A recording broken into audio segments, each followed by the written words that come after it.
Ça, j'en avais déjà parlé, je l'ai reçu à Noël. Je l'attendais de ouf. C'est Green Lantern Legacy, où en gros, c'est le fils d'une immigrée vietnamienne qui arrive à Coast City, donc la ville de Hal Jordan, du premier Green Lantern en gros. Et j'avais trop hâte en fait de lire ce comics et tout, parce que j'adore Green Lantern évidemment. J'aimerais trop en parler un jour longuement sur Twitch. J'aimerais beaucoup un jour. Mais j'ai été un peu déçu en fait par ce comics en vrai. Je trouve que le découpage est trop chelou. Ils ont voulu faire des choix en mode il y a certains Green Lantern qui n'existent pas du tout, genre on parle pas du tout de certains Green Lantern, genre de Hal Jordan ou quoi, on en parle pas du tout. C'est trop bizarre, surtout qu'on parle de Sinestro et tout. Et en gros, c'est la grand-mère du personnage principal qui s'est battue contre Sinestro, c'est pas Hal Jordan. Donc ça en vrai, ça me dérange pas trop. Mais voilà, il y a plein de trucs un peu bizarres, genre à la fin, le méchant, désolé du spoil au cas où, mais oui, à la fin, le méchant, il s'enfuit et on apprend qu'en fait, il y avait un Green Lantern, il y avait John Stewart qui était pas loin, qui observait ça. Et du coup, il a laissé partir le méchant. Je trouve ça trop bizarre. Alors que le méchant, c'est un Yellow Lantern et tout, c'est un gars dangereux quoi. Mais non, il le laisse partir, c'est trop bizarre, genre vraiment, c'est trop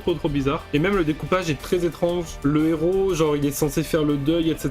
Mais on le voit jamais être vraiment triste parce qu'il est toujours content. Et le peu de fois où on pourrait voir qu'il a peur, etc. Parce que tout le délire, c'est en fait, il est tenté aussi par la peur, mais finalement, il reste un Green Lantern en gros. Mais le souci, c'est que tout le long, il est toujours heureux et tout. Il y a que des fois où il fait la gueule à ses potes. Et à part ça, genre, t'as des fois, il rêve qu'il y a un Yellow Lantern. En fait, c'est lui qui se transforme en Yellow Lantern et tout. Mais ça dure genre 2-3 pages max. Et du coup, tu sens pas vraiment genre la détresse du gosse et tout, parce qu'il a genre 13 ans, je crois, 11-13 ans, un truc comme ça. Pareil, t'as John Stewart qui découvre que c'est un enfant, le prochain Green Lantern, c'est un enfant. Et il le laisse, genre, c'est même pas lui qui s'en occupe ou quoi. Genre, c'est trop bizarre. Au tout début, il a une sorte de coach là. Et la meuf, elle le laisse, ça dure genre 5-6 pages max. Il raconte vite fait l'histoire de sa grand-mère. Et c'est tout, genre. Après, je comprends, c'est un truc qui est hyper court en soi. Voilà, 126 pages, donc c'est quand même super court. Donc je comprends qu'il y a eu des contraintes et tout, peut-être au niveau des pages et tout. Mais ouais, j'ai été un peu déçu, honnêtement. Peut-être que j'en attendais juste trop, c'est possible. Et je sais qu'il y a une suite qui est pas encore en sortie en français, donc j'attendrai de voir la suite et tout, parce que j'aime bien le personnage principal. Il est quand même très cool. Je pense que si j'avais eu ce comics là quand j'étais enfant, j'aurais été comme un dingue, je pense. Parce que j'ai commencé